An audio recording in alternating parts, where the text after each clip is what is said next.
Kickstarting our brand new season with a discussion that puts India in the spotlight, exploring India's robust economic growth, delving into factors fueling this momentum and its implications for MSMEs.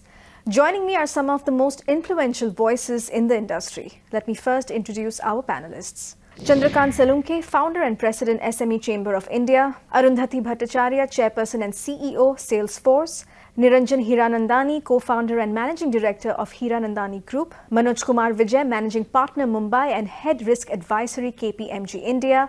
And Dipali Goenka, CEO and managing director at Welspun Living Limited.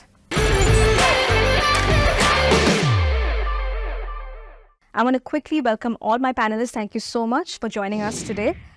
My first question, and this is a common question to all my panelists, it is about the India story.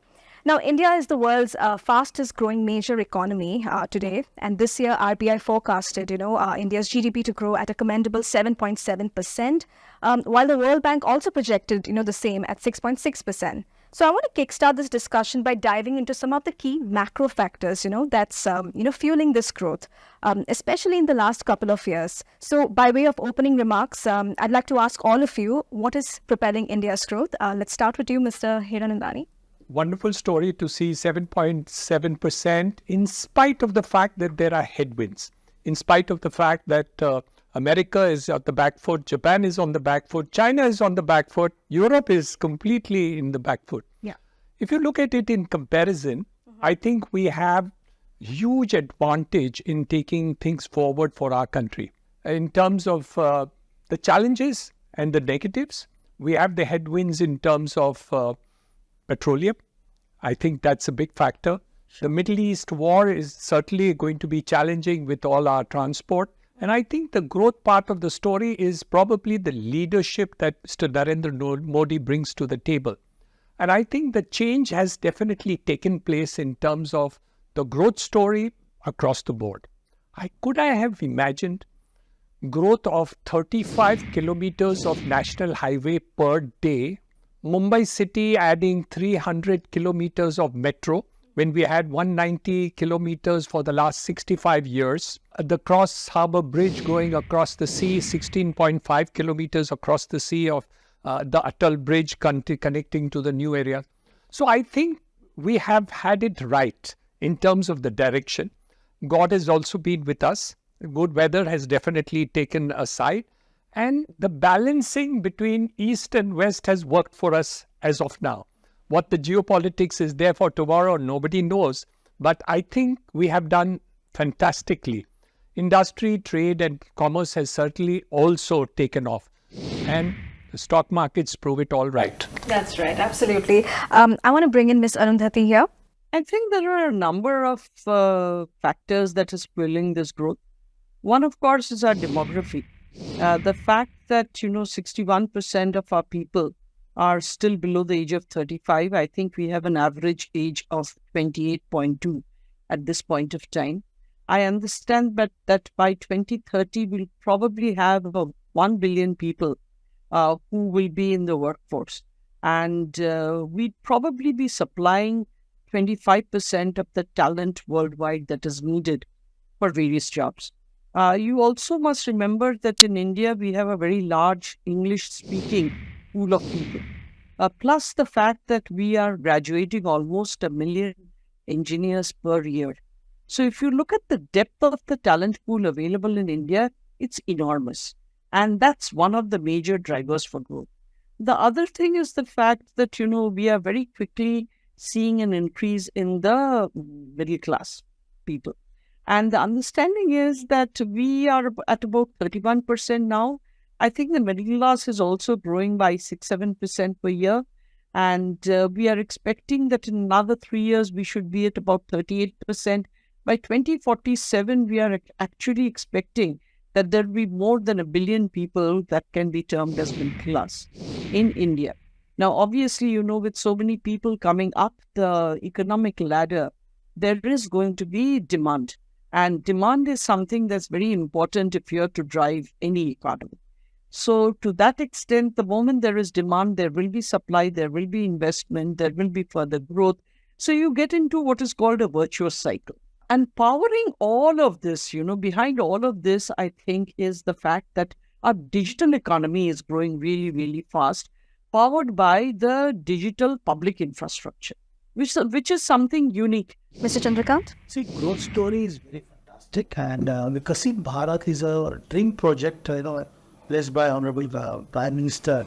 And especially, it is a good level playing field we will given to the MSME sector, because MSME sector is the backbone of Indian economy, and I'm sure that the confidence among the entrepreneurs are growing very well. And definitely, whatever the project you have shared by IMF or the World Bank, it will be done only by the MSME sector, especially for the manufacturing industry. Since we are looking at a lot of headwinds, as I said earlier, but we have to focus now the transformation. If the transformation, then the performance definitely will be there. So this is my thought. Thank you.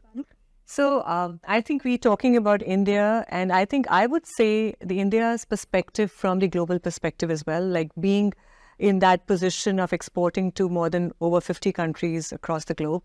I think India stands a great opportunity. I mean, I have been in a forum where China has been there and the other countries have been there. India is become that story. And I think India holds its prime now.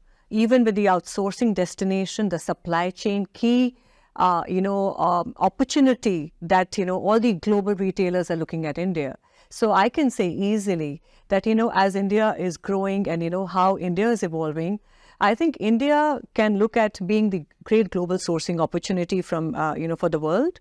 And also, as we see our GDP growth and how the India is, evolving in the terms of consumption, I think India will become a great consumption story as well, because you're seeing the biggest population here, highest consumption market.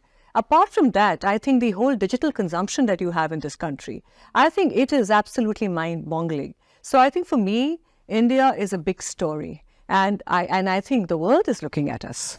Absolutely. Manoj? Thank you, Ritwika Gupta. Thank you for having me here.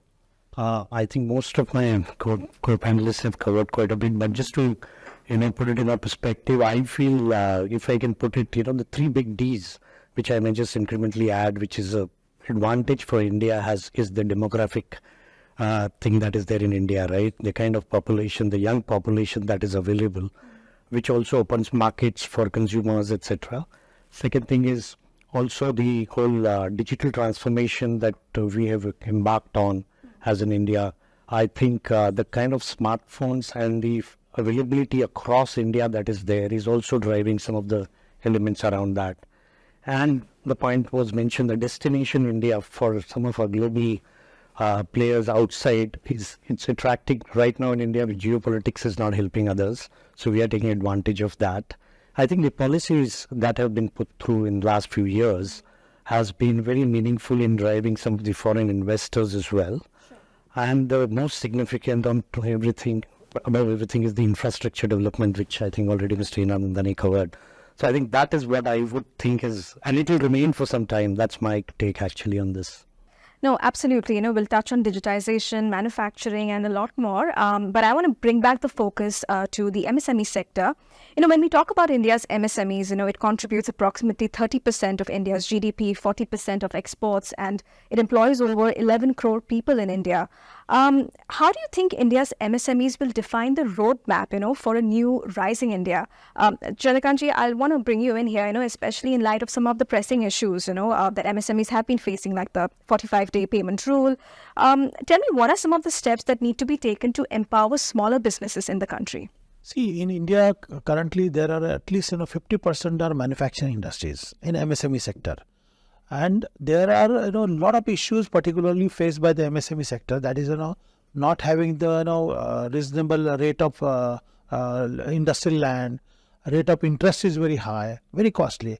Easily skilled manpower is not available, and they are facing problem to enter into emerging market. Government of India is bringing lot of schemes, policies, but the policies and schemes are not reaching to the end level. This is one problem. Second thing, banks are also not understanding the MSME's potentiality, and they are not, giving a helping hand to MSME sector. Currently 6.33 MSMEs are in India, and we have a record that at least 5 lakh MSMEs are enjoying bank finance from them. And what about the others? That is one. Most importantly, we are facing problem because of the imports also. And second thing, technology, because we have a technology, but that is a little bit an outdated technology. Now, after the pandemic, so many MSMEs have started acquiring the advanced technology, but it is not affordable. So, for SME Chamber of India perspective, we are educating, encouraging, and giving handholding to acquire the latest market, acquire the latest technology, and also to providing the support to get a funding from banks. Right. Dipali, I want to bring you in here, Tell me specifically for the textile sector, how do you integrate with MSMEs? That's one. And also, what role do you see them playing, in the rising India? See, I'll tell you, MSMEs and SMEs are a bedrock for the Indian industry and for textiles. I mean, for us as well. I think today we work with more than 200 SMEs. And let me give you, and I think an example is very, very important. I suppose the infrastructure, there would be a lot of gaps, a lot of opportunities to evolve, right? But I think as a corporate, I think we need to see how we can bring them into the fore. Because they are going to be the bedrock for this evolving country that we're talking about and the great opportunity. Secondly, I think getting into the fore of technology is our opportunity to take them on and evolve them. And today, when we talk about the whole blockchain, you're talking about digitization, sustainability as a very, very important index. We actually have them in that fore because I think that's the only way forward.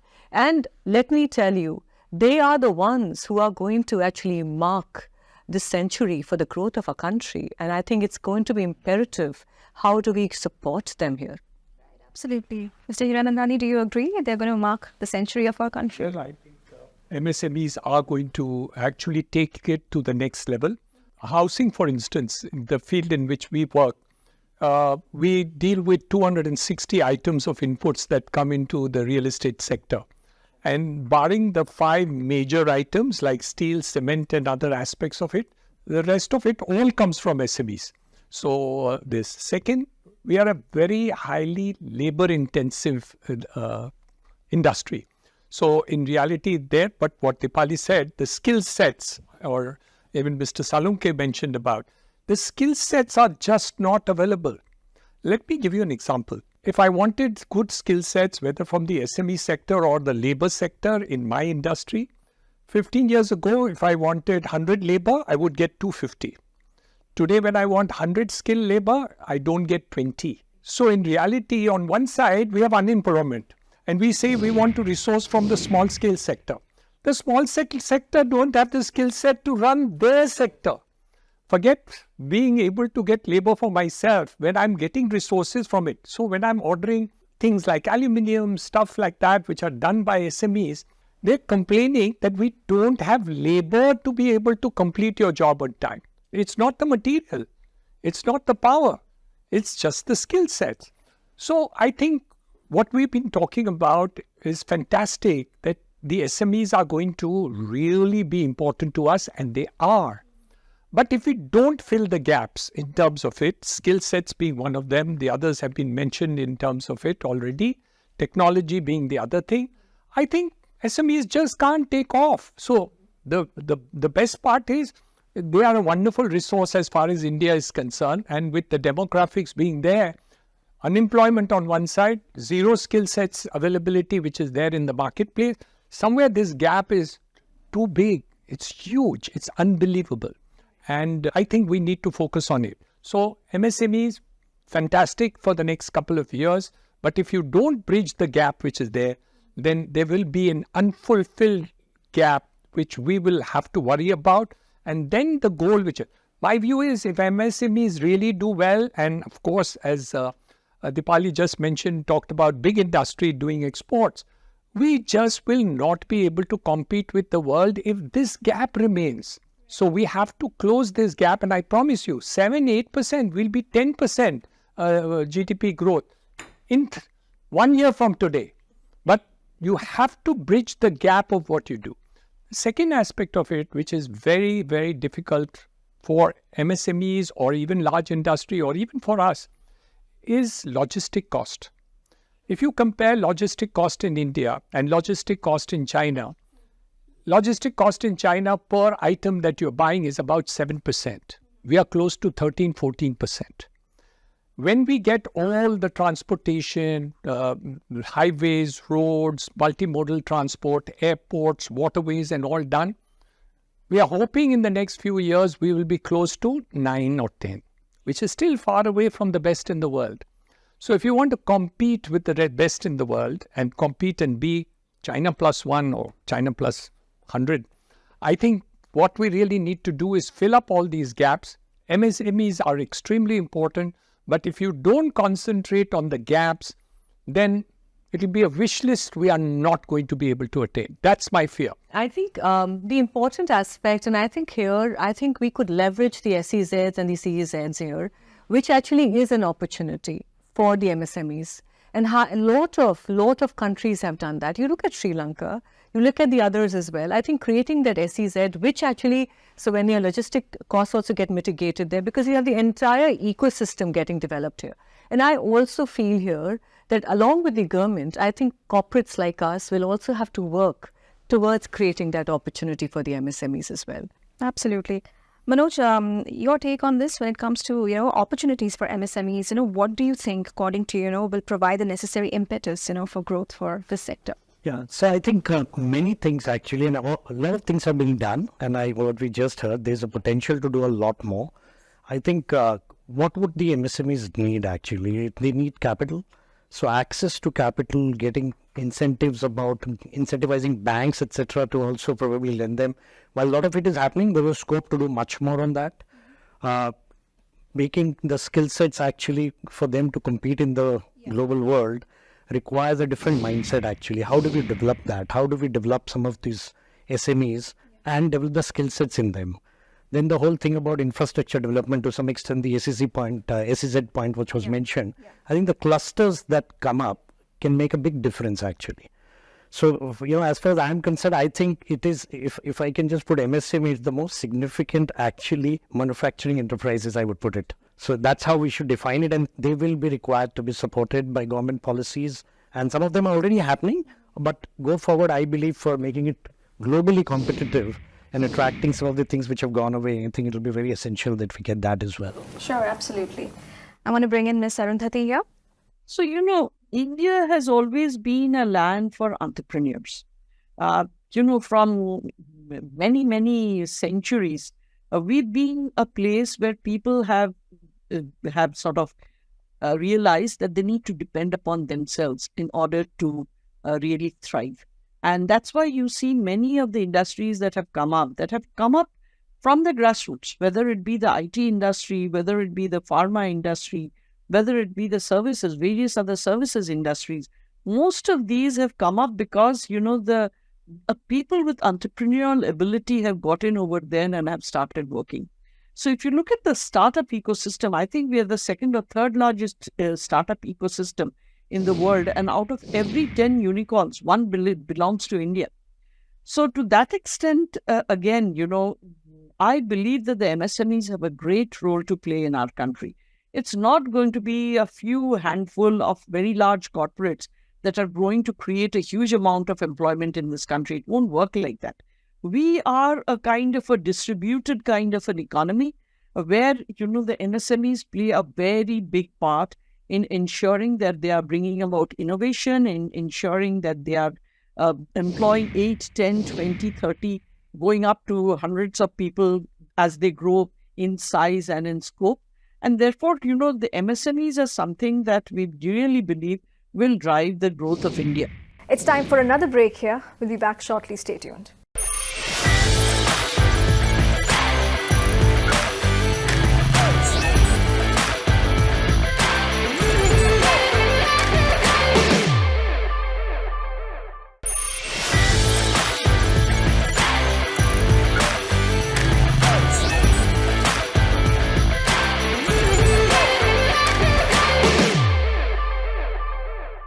Welcome back to IDFC First Bank Presents Leaders of Tomorrow Season 12. This is our launch episode, and tonight we are decoding the India story in this insightful panel discussion.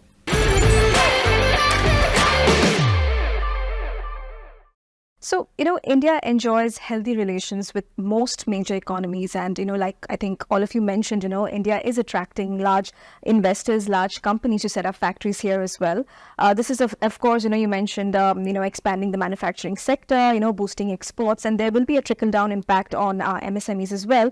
I want to bring back the focus on India's potential as a global manufacturing hub. What role will it play in India's growth story? Dipali, perhaps we'll start with you this time. So let me tell you something here. For me and for textiles, we actually know India primarily as an agriculture country, right? Textile after that actually also employs the maximum people in the country.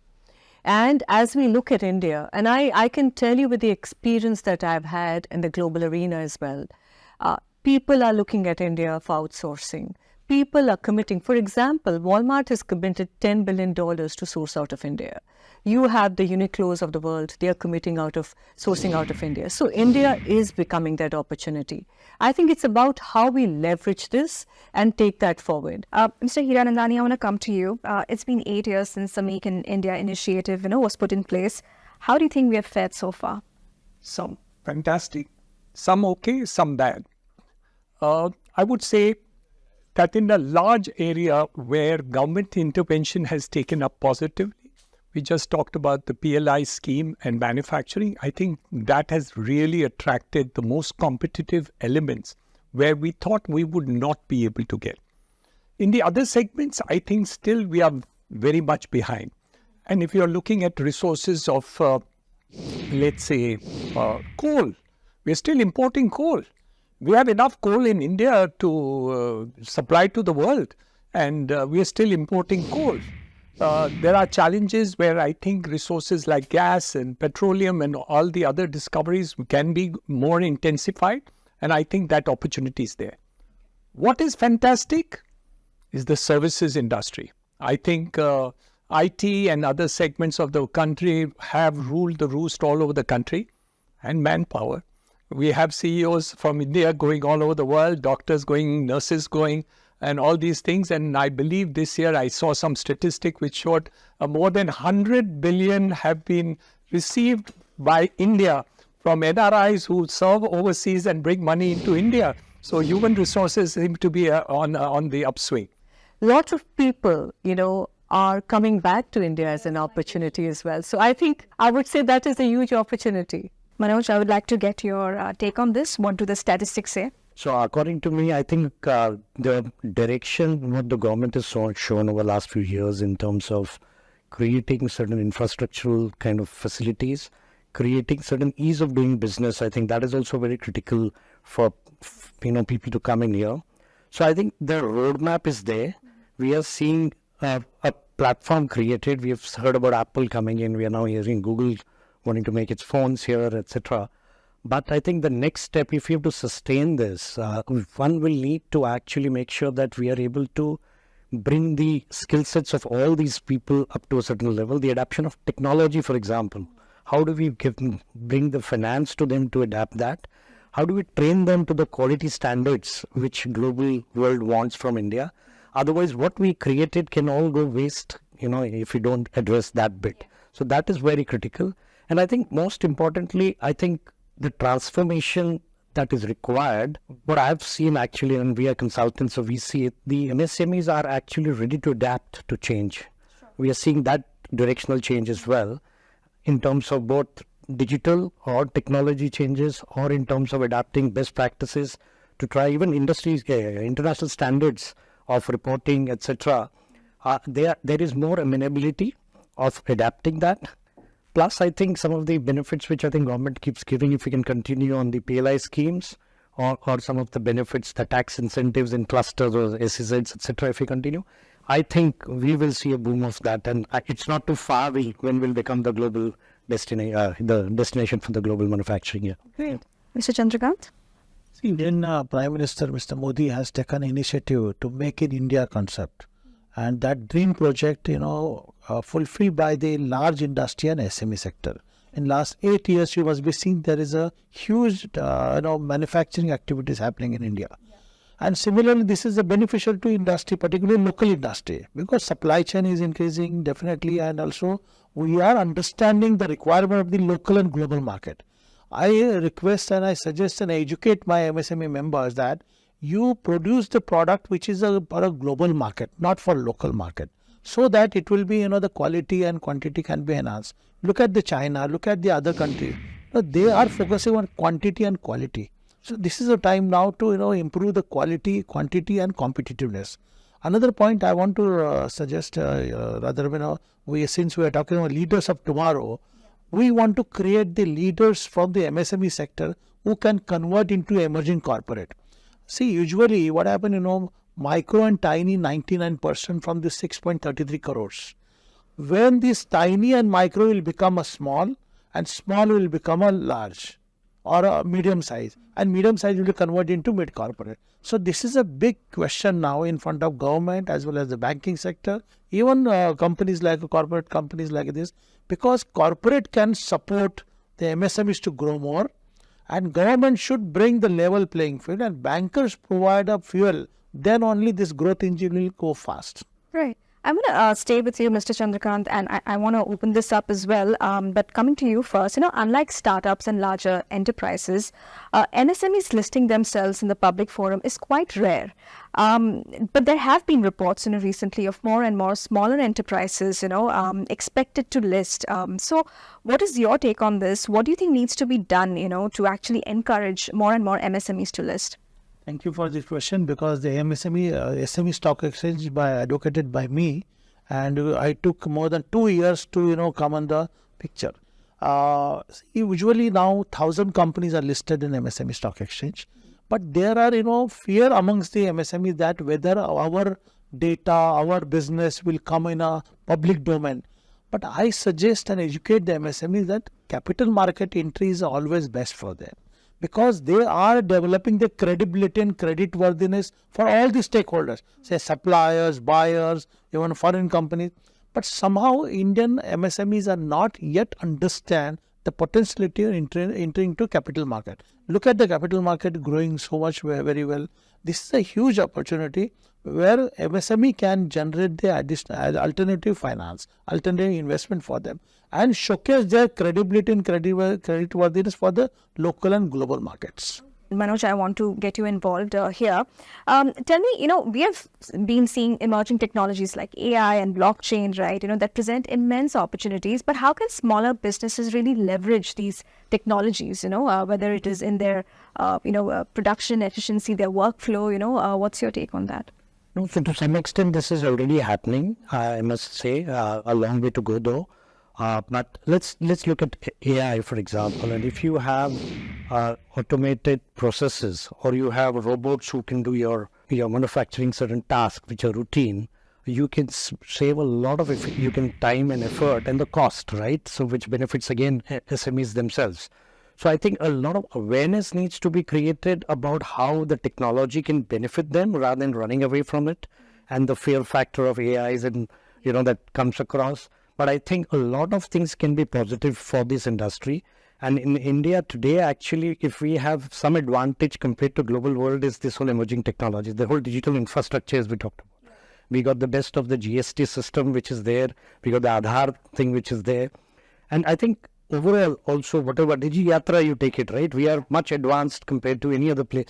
So if we are able to educate and make these SMEs aware about the potential it can have, link up to them with the hundreds and thousands of platforms which are available, the mobile platforms, etc.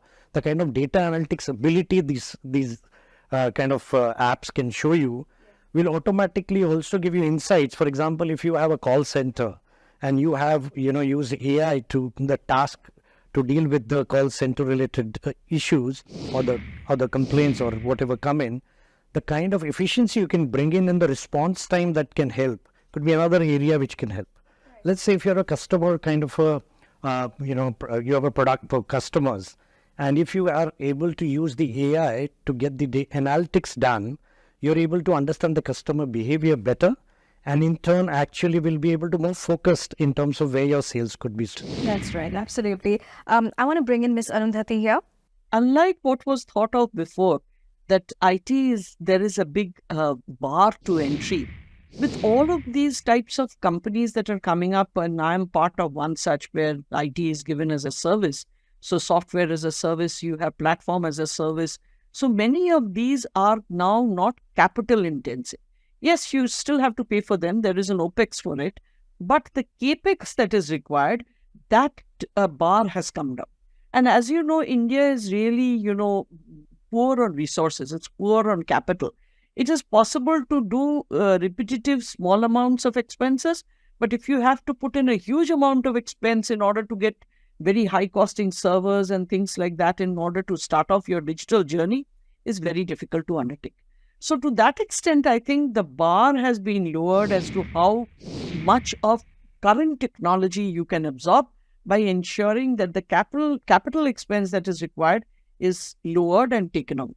Okay, that's the first thing. The second thing is, look at the DPI infrastructure today. There are 3 or 4 main issues, rather main planks to the main towers to that whole thing. One, of course, is the Unique Identification Authority of India. Today, I'm told that they are doing something like 80 million authentications per day. As you are aware, most of the Indians, they do have a unique identification based on biometrics. And this is absolutely primary to any economic activity, because what this allows you to do is it allows you to have a bank account.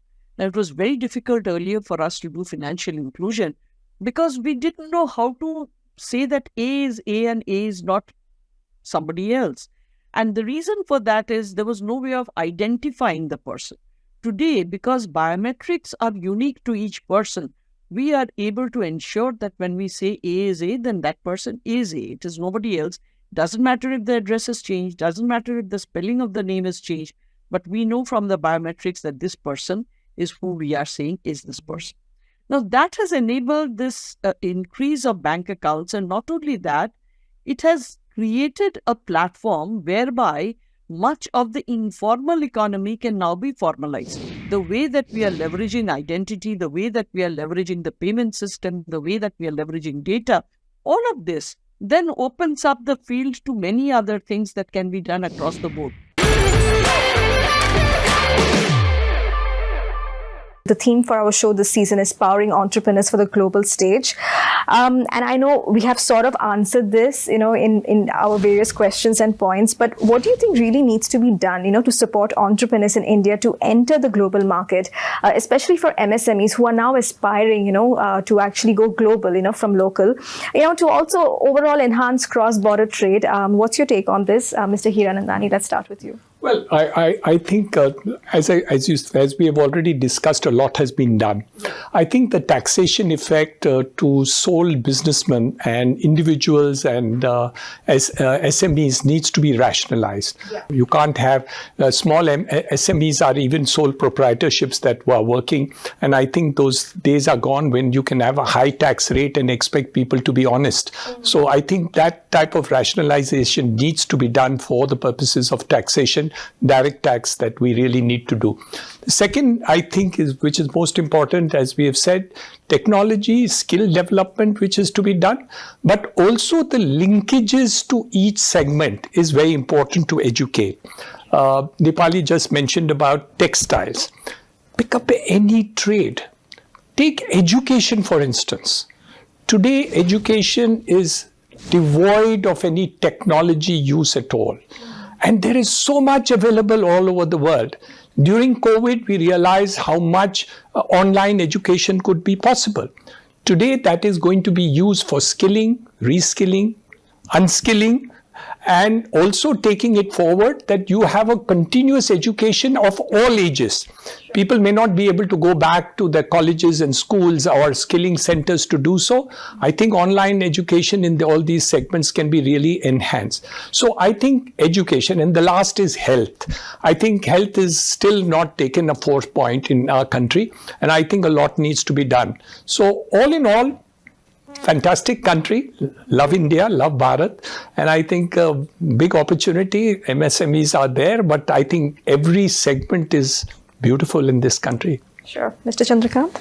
We have to educate MSMEs especially entrepreneurs, to develop their leadership qualities, adopt the fair business practices, business ethics, and mostly we have to encourage the government officials and bankers to approach a positive approach to the MSME sector, provide a proper ecosystem, reduce the harassment by the tax authorities, provide a level playing field, bring an atmosphere where industry can develop more, and also encourage the young entrepreneurs, new entrepreneurs to start manufacturing unit. And from that, if we identify the emerging companies, emerging MSMEs, then only we can produce and we can showcase to the local and global market leaders of tomorrow. These leaders of tomorrow will become tomorrow's corporate.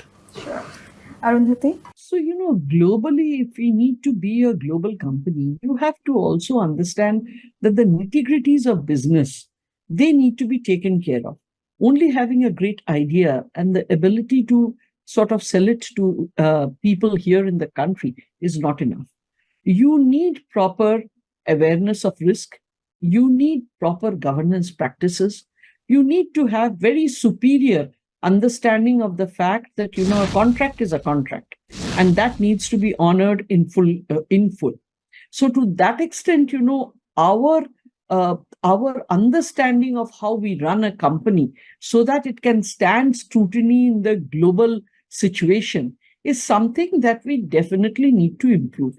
We have talked a lot about board governance and stuff like that, but it is still not something that I think is totally internalized in Indian businesses, and it needs to be. Okay. So we have to have the right kind of practices, the right kind of business practices. Manoj? Yeah, Ritwika, I think from my perspective, we've covered a lot actually, and I think we did that. But I think what is key is, as I mentioned, the platform is there. Now we need a big mindset change of the SMEs themselves, of trying to adapt a bit of competitiveness in them and a collaboration spirit. I think that would take them to various parts of the world in a very competitive environment they'll play with. I think quality, as I mentioned, is very critical. If we have to compete outside, we cannot afford to spoil our name. So quality consciousness will be another big thing. The adaptation of technology and AI, the emerging technologies we talked about, could be another big thing. And probably government can still keep thinking about how we could encourage exports, further incentivizing on taxes, etc. An important point was discussed on the SME listing. I feel we have got an exchange, but how do we encourage these companies to list?